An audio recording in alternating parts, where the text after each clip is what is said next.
তেজস্বী যাদবেরই নাম বাদ। বিহারের খসড়া ভোটার তালিকা প্রকাশ, গতকালই সেই খসড়া ভোটার তালিকা প্রকাশ করা হয়েছে নির্বাচন কমিশনের পক্ষ থেকে। আমরা জেনেছিলাম যে প্রায় 65 লক্ষ ভোটারের নাম বাদ গিয়েছিল, সেখানে নাম বাদ গিয়েছে প্রাক্তন উপমুখ্যমন্ত্রী তেজস্বী যাদবের। ভোটার তালিকায় তার নাম নেই বলেই জানতে পারা যাচ্ছে এবং প্রশ্ন তুলে দিয়েছেন আরজেডি নেতা তেজস্বী যাদব যে তাহলে তিনি নির্বাচনে কিভাবে লড়াই করবেন, কি বলেছেন তিনি, শোনাবো।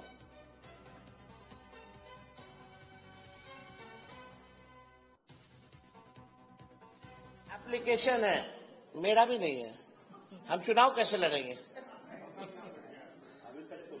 अभी तो देखिए, ये चुनाव आयोग का एप्लीकेशन है और मेरा ईपीआईसी नंबर हमने इसमें डाला है। ईपीआईसी नंबर अगर आप चाहें तो आप बता भी दें। RAB29162120 इसमें कैप्चा आता है। हाँ, अच्छा आ रहा है। अब हम डालते हैं KS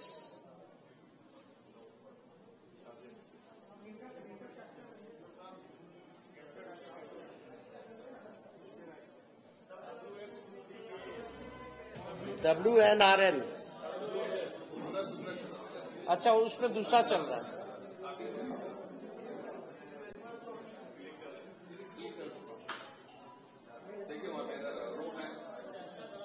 डालिए, क्या बोल रहा है? No record. आप देखिए, डालो।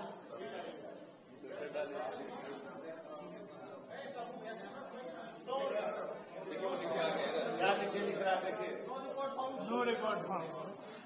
What does it mean?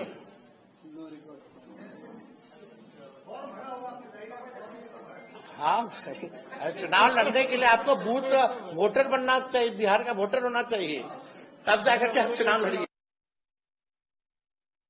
কথা বলবো, আমাদের সঙ্গে রয়েছেন আমাদের প্রতিনিধি বাসব রায়। যে অভিযোগ করছেন তেজস্বী যাদব, তার প্রেক্ষিতে নির্বাচন কমিশনের প্রতিক্রিয়া পাওয়া গেছে, কি বক্তব্য নির্বাচন কমিশনের? কমিশন জানিয়েছে যে তেজস্বী যাদব যেটা বলছেন ভুল বলছেন, ঠিকঠাক বলছেন না।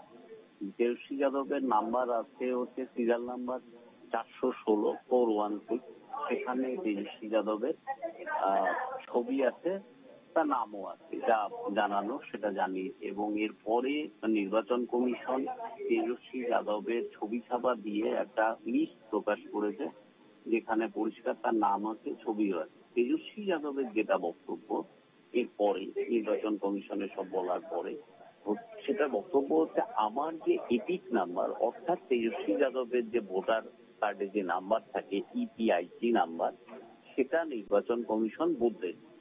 এইটা হচ্ছে তেজস্বী যাদবের এখনকার কথা।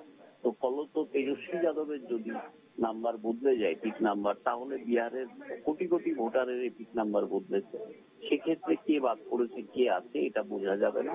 এটা এই নির্বাচন কমিশন তেজস্বী যাদবের দাবি খারিজ করার পরে তেজস্বী যাদব এটা বলেছেন। তার এইটা হচ্ছে বক্তব্য এখন, যে আমার এপিক নাম্বার বদলে গেছিল বলে আমি জানতাম না যে আমার নাম উঠেছে। কিন্তু প্রাথমিকভাবে তেজস্বী যাদবের দাবি ছিল যে আমার নাম ওঠেইনি, এই এপিক নাম্বারে কিছুই দেখা যাচ্ছে না। পরে নির্বাচন কমিশন যখন বিবৃতি দিয়েছে, মানে স্পষ্টীকরণ বা তার নিজের মানে তেজস্বী যাদব ভুল বলছে এটা প্রমাণ করার পরে তেজস্বী যাদব বলেছে আমার এপিক নাম্বার এই ভুল বদলে দিয়েছে নির্বাচন কমিশন, সেই জন্য আমি দেখতে পারিনি আমার নাম। অঙ্কুর, সেক্ষেত্রে এই যে নাম্বারটা বদলে দেওয়া, নতুন করে এসআইআর করার ফলে প্রত্যেকের নাম্বার যদি বদলে যায়, যেটা বিরোধীদেরকে সুপ্রিম কোর্ট বলেছিল যে যদি কোনো তালিকায় গরমিল আছে বলে মনে করেন তাহলে এই পরের সপ্তাহে সুপ্রিম কোর্টকে সেই গোটা বিষয়টি জানাতে, এবং সুপ্রিম কোর্ট যদি দেখে বিরোধীদের বক্তব্যে সারবত্তা আছে, গোটা তালিকাটি বাতিল করতে পারে, এমনটাই জানানো হয়েছিল শীর্ষ আদালতের পক্ষ থেকে। এবার এই যে প্রত্যেকের নামের এপিকটা যদি নাম্বারটা যদি বদলে যায়, তাহলে কি বিরোধীরা নির্দিষ্ট সময়সীমার মধ্যে এই এত ভোটারের কার নাম্বার চেঞ্জ হয়েছে বা এখানে আদৌ কোনো গরমিল আছে কিনা সেই বিষয়টি কি ধরতে পারবে? কি মনে করছে রাজনৈতিক মহল? না, রাজনৈতিক মহলের যেটা বক্তব্য আর কি, যারা বিরোধী, যেমন তেজস্বী যাদব বা যোগেন্দ্র যাদব, যারা বিরোধী, তাদের বক্তব্য হচ্ছে 65 লক্ষ নাম বাদ করেছে। কিন্তু মজার ব্যাপার হচ্ছে এই 65 লক্ষ নাম যাদের বাদ করেছে সেই তালিকাটা নেই। অর্থাৎ কার নাম বাদ করেছে, কি তার যে যুক্তিটা কি, কোন গ্রাউন্ডে বাদ করেছে, সেটা বিরোধীরা বলতে পারছে না, যেহেতু নির্বাচন কমিশন যাদের নাম বাদ করেছে তাদের কোনো তালিকা দেয়নি। নির্বাচন কমিশন শুধু ধন্যবাদ। আমরা কথা বলছিলাম, আমাদের সঙ্গে ছিলেন আমাদের প্রতিনিধি বাসব রায়।